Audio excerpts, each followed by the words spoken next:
The morning began like any other in the small village, with farmers tending to their fields and children playing along the dusty roads, completely unaware of the storm that was about to descend. Suddenly, the distant rumble of engines broke the quiet, growing louder by the minute. Smoke and dust on the horizon hinted at something far more dangerous than a passing convoy. In a matter of moments, German soldiers appeared, moving with a precision and coordination that left little room for warning. Their arrival was not just unexpected, it was overwhelming. People scrambled in every direction, some ducking into homes, others fleeing toward the outskirts of the village, desperate to find safety. The soldiers, trained for rapid assaults, pushed forward relentlessly, cutting off escape routes and surrounding key positions. Within minutes, the calm, routine life of the village had dissolved into chaos. Windows shattered under the first rounds of gunfire, doors were torn from their hinges, and the peaceful streets became a battlefield. Even those who had hoped to hide soon realized that the attack was systematic, designed to sweep through every corner of the village with precision. The villagers' initial shock quickly turned into a mixture of fear and confusion. Families huddled together, trying to understand what was happening and why their home, a place that had stood for generations, was suddenly under siege.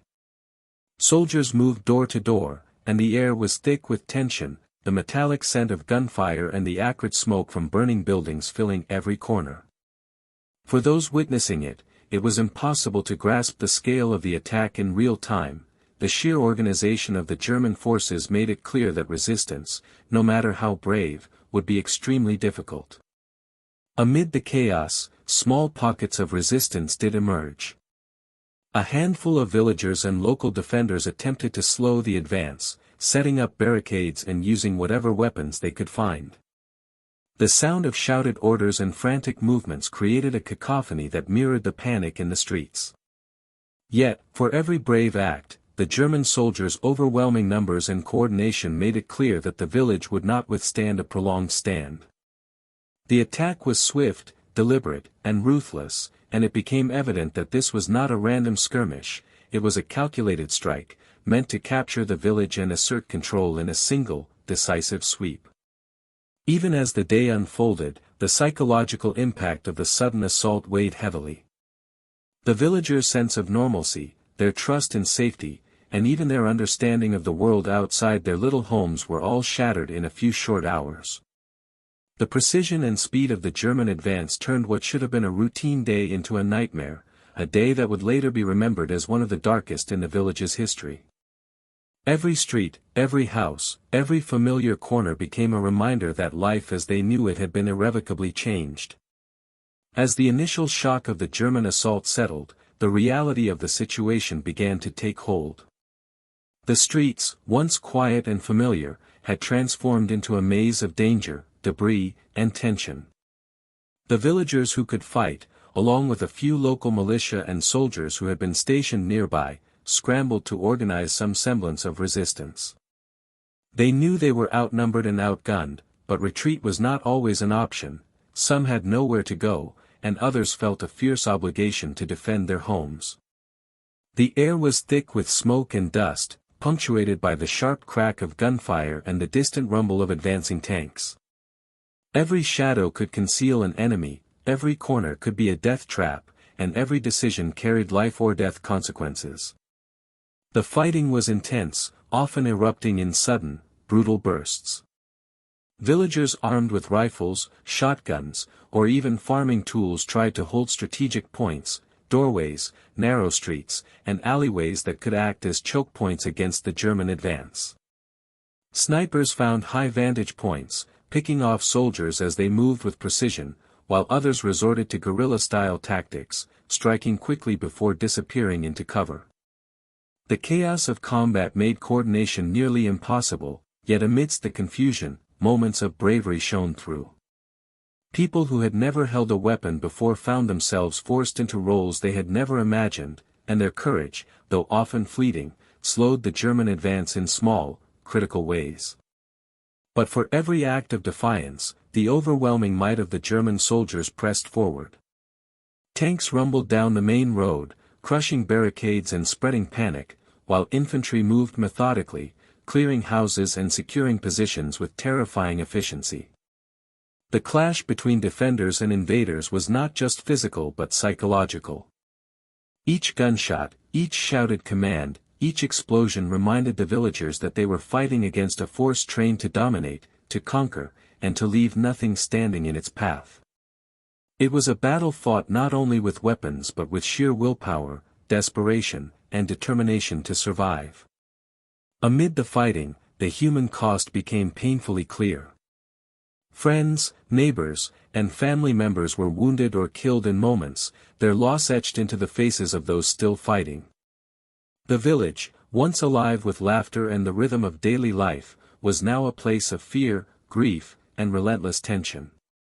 Smoke curled from burning homes, and the cries of the injured mixed with the thunder of artillery, creating a soundscape that was almost impossible to endure.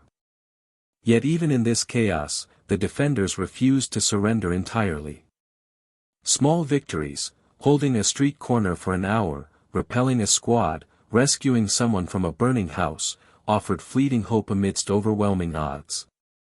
The intensity of the battle underscored a grim truth: this was no ordinary day, no ordinary fight. It was a test of human resilience and courage against a machine of war, a brutal confrontation that would leave scars long after the soldiers moved on.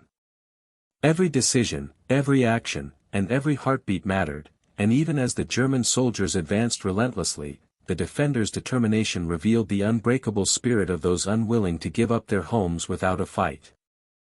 As the smoke began to clear and the echoes of gunfire faded, the true cost of the day became heartbreakingly apparent. The village, once filled with life and familiar routines, had been transformed almost beyond recognition. Homes were shattered, some reduced to nothing more than smoldering rubble. Streets that had once echoed with the laughter of children were now silent, except for the occasional cry of despair or the distant, haunting clatter of debris. The people who had survived the immediate assault now faced a different kind of terror, the sheer magnitude of loss and displacement. Families wandered aimlessly through the wreckage, searching for loved ones, belongings, or even a fragment of the life they had known only hours earlier. Those who had managed to hide during the attack emerged with wide eyes, barely believing the devastation surrounding them. For many, there was nowhere to return to, houses had been looted or burned, and possessions that had been cherished for generations were gone in an instant. Even those who had survived unscathed physically were not untouched emotionally. Fear, grief, and shock weighed heavily, often manifesting in silence or tears rather than words. Every familiar landmark seemed altered, every corner held a memory of what had been lost, and every step forward was a reminder that nothing would ever be the same. The human toll went beyond material destruction. Stories began to surface of neighbors who had been killed defending their homes or caught in crossfire. Mothers clutched children who had been traumatized by the violence, unable to soothe the deep, lingering fear that now accompanied every sound. The village's elderly, who had witnessed other hardships over the years, often found themselves paralyzed by the sheer scale of the chaos, unable to process what had happened or how to respond. Even acts of survival carried pain. Those who had escaped or hidden successfully were often haunted by guilt for having survived while others did not. Amidst the devastation, a strange mixture of resilience and despair emerged. Some villagers began the slow, painstaking work of salvaging what they could from their destroyed homes, finding small fragments of memory and identity in charred wood, broken furniture, or torn photographs. Others sought to help the wounded, sharing whatever limited resources remained: water, food, or even a place to rest. It was in these small gestures, in the quiet determination to rebuild or support one another, that the human spirit began to show itself, even in the midst of overwhelming loss. The attack had also left its mark on the social fabric of the village. Trust was strained, people were wary of strangers or anyone perceived as connected to the invaders. Rumors and fear spread as rapidly as the fire had, and the sense of security that had once defined daily life was gone. Children would no longer run freely along the streets, and adults spoke in hushed tones, their conversations shadowed by memories of the violence they had witnessed. This single day had rewritten the village's identity, leaving scars that went far beyond the physical destruction, reminding everyone that life in a place that had seemed safe and ordinary could be upended in an instant. As night fell over the shattered village, the immediate chaos of battle had passed, leaving behind a landscape of destruction and silence. The streets were littered with debris, abandoned weapons, and the remnants of hurriedly vacated homes. German soldiers now occupied key positions, patrolling cautiously and consolidating their control, while the surviving villagers tried to comprehend what had happened and what came next. The capture of the village was not just a tactical victory for the invaders, it was a psychological blow to everyone who had called this place home. The quiet despair that settled over the village was punctuated by the realization that life as it had been known was irreversibly changed. Strategically, the village's fall held significance beyond its own boundaries. Positioned along key supply routes and surrounded by contested terrain, control of the area allowed German forces to secure a foothold that could facilitate further advances. For military planners, capturing the village in a single, decisive sweep was not just a demonstration of strength but a necessary step in a larger campaign. The resistance that had been encountered, though ultimately overcome, had proven the importance of every tactical consideration. The Germans had learned where villagers might hide, how defenders used the streets, and what obstacles could slow an advance, shaping strategies for future operations.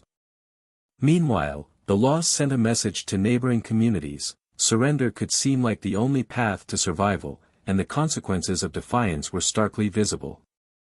For the villagers themselves, the aftermath was a period of survival and adaptation.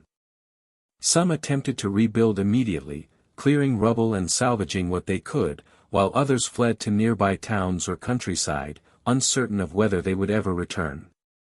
The occupation brought new routines, restrictions, and the ever-present tension of being under enemy control.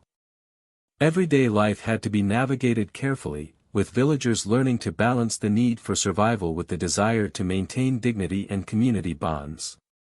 Stories of courage persisted, too, in quiet acts of defiance, sheltering those in danger, secretly sharing supplies, or finding ways to communicate with resistance forces beyond the village. These small actions, almost invisible in the grand sweep of military campaigns, became the threads that held the spirit of the community together. Historians would later note the broader implications of this single day of violence.